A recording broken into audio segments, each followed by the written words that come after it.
Hola, soy David Busick y bienvenido a la semana 6 de El Camino, la Verdad y la Vida. Nuestro estudio de 7 semanas sobre el discipulado como un sendero en la gracia. La última vez que estuvimos juntos platicamos sobre la gracia santificadora de Dios. Aprendimos que el pecado viene del corazón de las personas. Nacemos con una inclinación al pecado. La gracia santificadora comienza en el momento en que experimentamos la gracia salvadora. Pero eso va seguido de un crecimiento espiritual en la gracia, hasta que en un momento de plena consagración y entrega total de nuestra parte, Dios purifica y limpia nuestro corazón. Esta es una experiencia que se conoce como la entera santificación. Sin embargo, incluso después de ese momento de plena consagración a Dios, continuamos creciendo en la gracia y nunca dejamos de crecer mientras estemos vivos. En la sesión de hoy exploraremos el capítulo 5, la gracia sustentadora. Llega un punto en la vida de cada cristiano cuando se empiezan a dar cuenta de algo. A veces sucede de inmediato y a veces sucede más adelante en el sendero en la gracia. Existen aspectos en mi vida que permanecen sin rendirse al señorío de Cristo.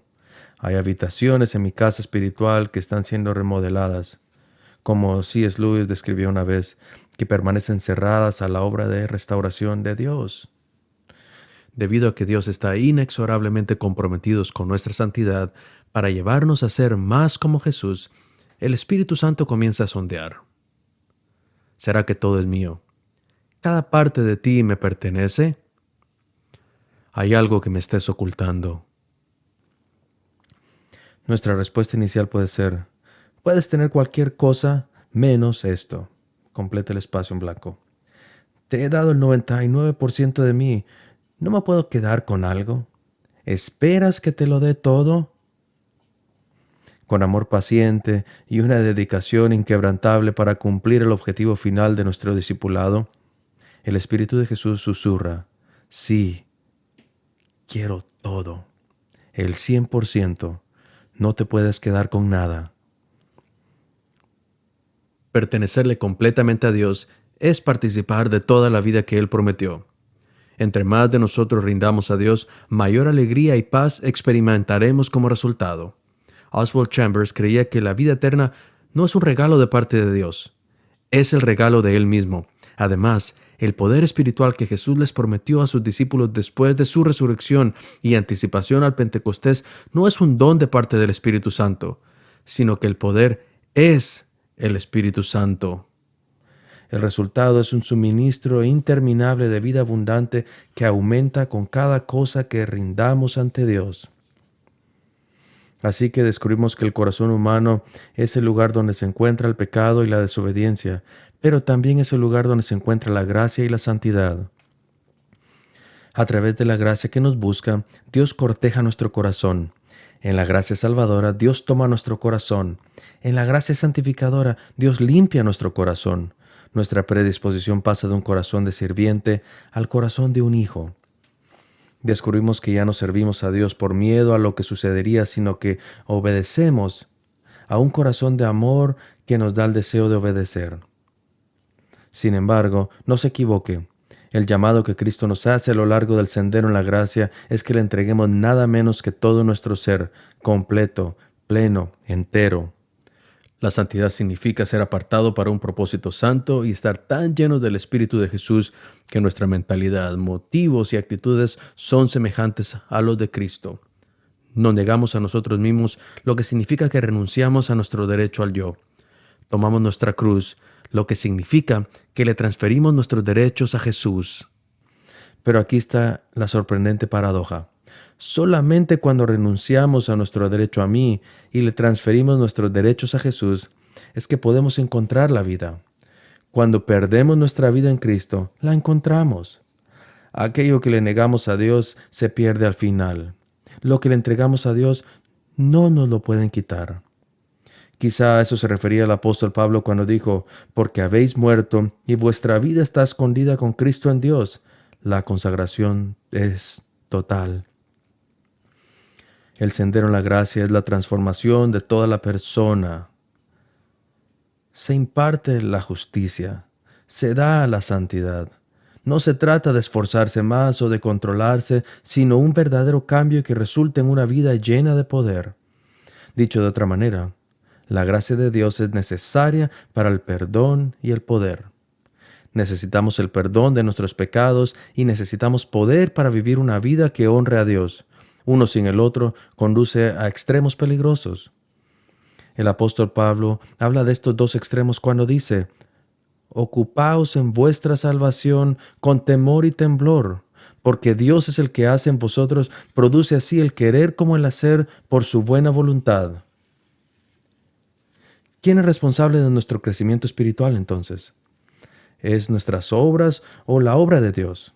La respuesta de Pablo es sí a ambos. Y eso no es una contradicción. Considere el extremo del legalismo. El legalismo, en su definición teológica más estricta, es la noción de que la obediencia a las reglas correctas, regulaciones y códigos de conducta son necesarias para la salvación. En términos prácticos, el legalismo dice que sabemos que Dios ha hecho provisión para nuestra salvación a través de la cruz de Jesús. Pero que se haga realidad en nuestra vida depende de si oramos mucho, leemos nuestra Biblia todos los días y tenemos cuidado de evitar ciertas personas y lugares. En su esencia, el legalismo está tratando de hacer por nosotros mismos lo que solo Dios puede hacer. Una persona que se empeña en mantener las reglas experimenta como resultado una enorme cantidad de culpa, miedo, frustración e inseguridad, con muy poca gracia, paz o seguridad. Es un discipulado sin gracia, y cuando lo llevamos al extremo, se convierte en una forma evasiva de humanismo justiciero con un aire de superioridad. Los legalistas tienen altas expectativas de sí mismos y estándares aún más altos para todos los demás, lo que es muy poco atractivo y termina ahuyentando a aquellos que están alejados de la iglesia. En contraste, como extremo opuesto al legalismo se encuentra el antinomismo. El antinomismo es una palabra técnica que se deriva de dos palabras griegas: anti, que significa contra, y nomos, que significa ley. Esta combinación expresa la idea de anarquía. Si bien es cierto que un cristiano es salvo solo por la gracia y no por buenas acciones de nuestra parte, eso no nos libera de las obligaciones morales y espirituales. Hablando en términos prácticos, esta persona dice: ya que la gracia abunda, ¿por qué no pecar más para recibir más gracia? Ya que estoy cubierto por la gracia, no estoy obligado a obedecer ningún estándar ético o moral.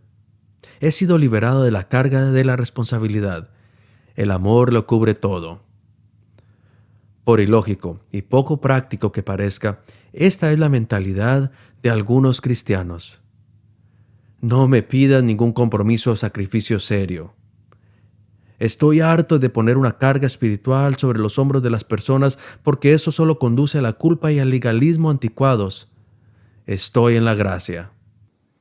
Notablemente, mientras Juan Wesley no era legalista, creía que esta forma de pensar era un peligro aún mayor que el legalismo y consideraba que el antinomismo era la peor herejía porque devaluaba el amor perfecto. El amor sin santidad es permisivo. La santidad sin amor es hostil. Entonces, ¿cuál de los dos es? ¿Son nuestra salvación y crecimiento espiritual la obra de Dios o nuestro obrar? Pablo lo deja claro. No es una cosa o la otra, sino ambas cosas. La salvación completa es la obra de Dios de principio a fin. Dios nos busca, salva, santifica y sostiene por su gracia. Pero también se nos exhorta una y otra vez a hacer todo lo posible para cooperar con la obra del Espíritu Santo en nuestras vidas. Así es como la gracia sustentadora contribuye en nuestro proceso de discipulado en una asociación divino-humana. Dios inicia, nosotros respondemos. Dios llama, nosotros escuchamos. Dios guía, nosotros obedecemos. Dios nos da poder, nosotros hacemos las obras. En su libro sumamente útil y exhaustivo sobre el discipulado, After You Believe, N.T. Wright expone cómo se forma el carácter cristiano en las personas y las iglesias. Se refiere a este como el crecimiento prolongado pero constante en la gracia que viene como resultado de las prácticas y hábitos espirituales que una persona ha adoptado en su vida y que la van transformando cada vez más a la imagen de Jesucristo. Los escritores antiguos llamaban virtud a esta formación del carácter. Wright comienza el libro volviendo a contar la verdadera historia del capitán Chesley Sullenberg, mejor conocido como Sully. Era un jueves 15 de enero del 2009 por la tarde y se sentía como cualquier otro día en la ciudad de Nueva York.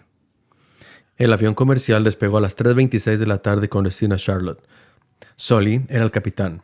Él realizó todos los controles de rutina y todo parecía normal hasta que, solo 2 minutos después del despegue, el avión se estrelló contra una bandada de gansos canadienses. Ambos motores resultaron gravemente dañados y perdieron potencia. El avión se dirigía hacia el norte sobre el Bronx, una de las partes más densamente pobladas de la ciudad. Sully y su copiloto tuvieron que tomar decisiones importantes de manera rápida. Las vidas de más de 150 pasajeros y miles de más en la tierra estaban en juego. Los aeropuertos más pequeños, más cercanos, estaban demasiado lejos y aterrizar en la autopista de peaje de Nueva Jersey hubiera sido un desastre. Eso le dejó una opción más: aterrizar en el río Hudson. Apenas 3 minutos antes de aterrizar, Sully y su copiloto tuvieron que hacer algunas maniobras vitales para evitar un choque. Sorprendentemente, lo hicieron. Aterrizaron el avión en el río Hudson.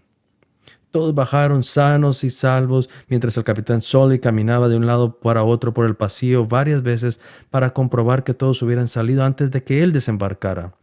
Mucha gente dijo que fue un milagro y, en cierto sentido, sí que lo fue. Sin embargo, ¿dónde estaba el milagro? Porque los milagros vienen de muchas formas diferentes. ¿Fue el milagro la mano protectora y dirección sobrenatural de Dios? Ciertamente es posible. Sin embargo, hay otra forma de verlo. Quizá el milagro fue la virtud de Sully, que lo hizo capaz de responder con tanta velocidad técnica bajo una presión intensa. Si usar la palabra virtud en este contexto pareciera extraño, es porque la virtud no es solo una forma de decir bueno o moral. De hecho, Wright afirma que la virtud es el sentido más estricto de la palabra. Es lo que sucede cuando alguien ha tomado 1000 decisiones pequeñas que requieren esfuerzo y concentración para hacer algo que es bueno y correcto, pero que no sucede naturalmente. Y luego, en la 1001 vez, cuando realmente importa, descubren que hacen lo necesario, como se dice, de forma automática. En otras palabras, cuando algo parece que simplemente sucede, comenzamos a darnos cuenta de que no simplemente sucedió. Como señala Wright, si alguno de nosotros hubiera estado volando el avión ese día y solo hubiera hecho lo natural, nos hubiéramos estrellado contra el costado de un rascacielos. La virtud, la formación del carácter o, para nuestros propósitos, el discipulado, que crece en la gracia a fin de llegar a ser más y más como Jesús, no solo es lo que sucede naturalmente, más bien es lo que sucede cuando las decisiones sabias y sensatas se convierten en una segunda naturaleza. El capitán Sully no nació con la capacidad de volar un jet comercial, y mucho menos con las características que salieron a luz en esos instantes, como el coraje, la mano firme, el juicio rápido y la preocupación por la seguridad de los demás a costa de la suya. Estas son destrezas que requieren práctica y repetición a lo largo del tiempo. Lo que comienza con una sensación de incomodidad eventualmente adquiere un carácter de normalidad, y luego aquello que se ha vuelto normal comienza a arraigarse en nuestra mente y memoria muscular de tal forma que podemos reaccionar sin tener que pensar. Eso le llamamos una segunda naturaleza. Sin ánimos de ofender a los lectores que ejercen la profesión de pilotos, si yo hubiera sido un pasajero en ese avión que descendía rápidamente, no hubiera querido que un piloto novato estuviera al mando y que hiciera lo que parecía natural. Si hubieran tenido que sacar del manual del motor, consultar en internet o buscar en su disco duro mental aquello que aprendieron en la escuela de vuelo para saber cómo responder ante una emergencia de esta magnitud que nunca antes habían enfrentado, el resultado habría sido muy diferente.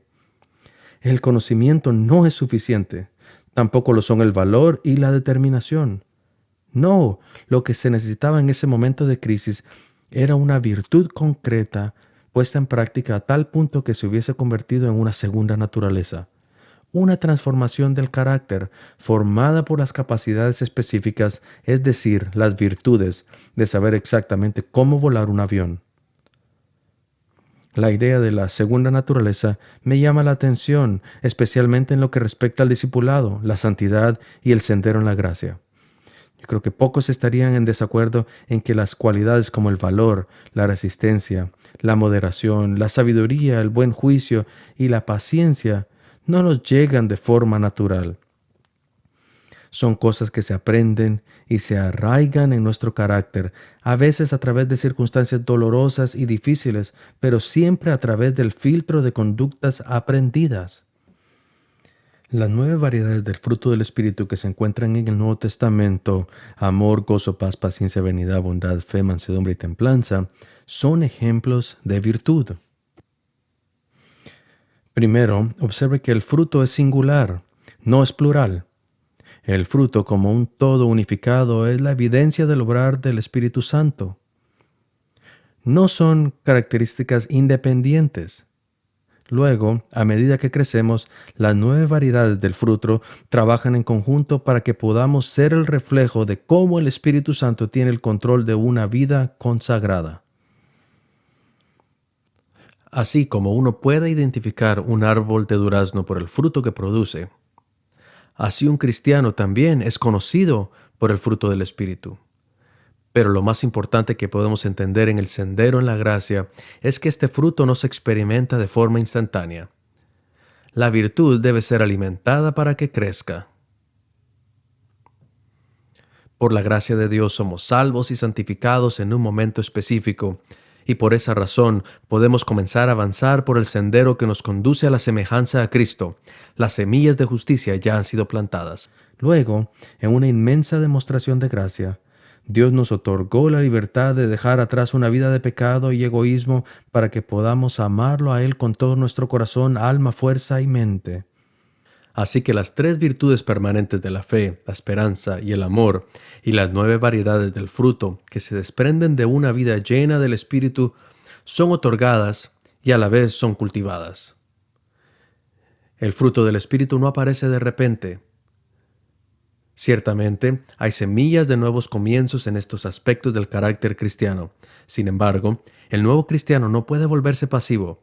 Le corresponde reflejar en su exterior aquello que Dios está obrando en su interior. La misma gracia que hizo posible que se realizaran estos cambios ahora deben ser desarrollada para producir un carácter santo, cultivado a través de los nuevos hábitos y las prácticas adquiridas. Los retoños son ciertamente la señal de Cristo en nosotros, pero para obtener el fruto tangible de un carácter maduro y cristiano, debemos convertirnos en jardineros. Las semillas ahora deben comenzar a dar fruto. Una forma importante en que esto sucede es a través de lo que se conoce como los medios de gracia o las disciplinas espirituales. Aprender a orar, ayunar, leer las escrituras, reflexionar, estudiar, la sencillez, la soledad, la sumisión, el servicio, la confesión, la adoración y la rendición de cuentas relacional son todos buenos ejemplos. Estas y otras disciplinas espirituales como ellas son parte integral de la gracia sustentadora. Usted podría decir, no tengo la aptitud para estas cosas. Bueno, bienvenido al club. El hecho es que nadie tiene las aptitudes para participar en ellas al principio. No son glamorosas y requieren trabajo duro y práctica continua. No olvide que, con la ayuda del Espíritu, nuestra vieja naturaleza se transforma en una nueva hasta lo que antes no venía naturalmente llega a convertirse en una segunda naturaleza y hasta que Cristo sea formado en vosotros. Quizás es por eso que el dominio propio figura como la característica final del fruto del Espíritu. Se necesita dominio propio porque el fruto no es automático.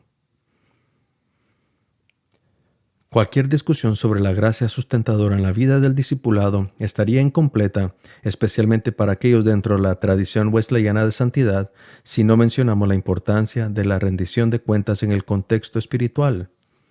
Recuerde, el discipulado puede ser personal, pero no debe ser privado. Los cristianos aislados corren peligro porque la fe insular produce discípulos débiles e infructuosos. La adoración en compañerismo y la educación cristiana son beneficiosas y necesarias. Sin embargo, sin una vida acompañada de relaciones amorosas e íntimas, combinadas con la aplicación del conocimiento recibido, nos veremos en apuros para lograr nuestra propia salvación. El secreto para un crecimiento saludable y feliz en la gracia se encuentra en la frase repetida de Wesley: velando unos por otros con amor. En resumen, la gracia sustentadora es tanto espiritual como práctica. Es espiritual en el sentido de que requiere del Espíritu. Así como el fruto físico es el producto natural de un ser vivo, el fruto espiritual es el producto del Espíritu Santo. No tenemos la facultad de fabricar la obra profunda que Dios hace en nosotros por el poder del Espíritu Santo, ya que es algo que viene del exterior, es absolutamente un regalo. Es espiritual.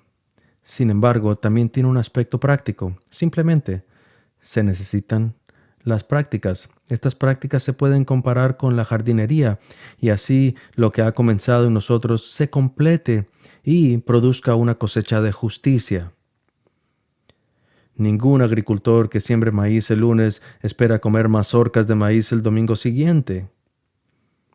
Desde la semilla hasta la cosecha se requiere cultivo y tiempo. El agua y la luz solar son necesarias, se debe aplicar fertilizante y se deben arrancar las malezas si queremos disfrutar de los beneficios de los frutos. La disciplina es necesaria para la vida santificada y uno no puede evadir el proceso del discipulado. A veces la gente dice: quiero ser como hermana fulana de tal. Se nota que ella vive en la presencia de Dios. Veo a Jesús en ella. Ella es una santa. No está mal verla como un buen ejemplo de la semejanza a Cristo y tratar de imitar su estilo de vida. Pero lo que quizá no sepa son las horas y horas que pasa a solas con el Señor en meditación y oración, las décadas que ha pasado en el campo de práctica espiritual siendo moldeada en lo que ahora se ve. Ella no llegó a donde está a costa de la gratificación instantánea. Las prácticas espirituales han formado en ella actitudes santas que ahora se reflejan como virtud. Ella ha cultivado el fruto del Espíritu y es por eso que el amor, el gozo, la paz, la paciencia, la bondad, la benignidad y el dominio propio parecen estar presentes de una manera tan obvia. La santidad no es un momento en el tiempo y helo aquí, ya adquirimos la virtud. Más bien, es algo en lo que estamos siendo formados. La paciencia de largo alcance es el elemento necesario para nuestro caminar por el sendero en la gracia. Debemos cultivar el fruto. Hay una forma más en la que experimentamos la gracia de Dios en el sendero en la gracia. Lo estudiaremos juntos en nuestra próxima sesión.